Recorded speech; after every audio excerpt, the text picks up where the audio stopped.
उत्साह अमाप आहे. मी तुमच्या सर्वांच्या माध्यमातून मला कल्पना आहे की आज केवळ महाराष्ट्रच नाही तर अख्खा देश बघतोय.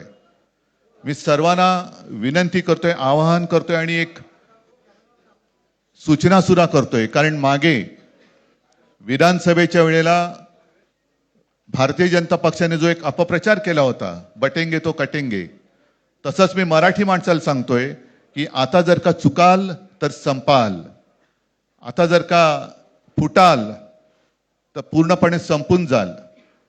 म्हणून परत एकदा तुटू नका, फुटू नका आणि मराठीचा वसा टाकू नका, हाच एक संदेश मी आमच्या आज दोघांच्या युतीच्या निमित्ताने संपूर्ण महाराष्ट्राला देतो आहे.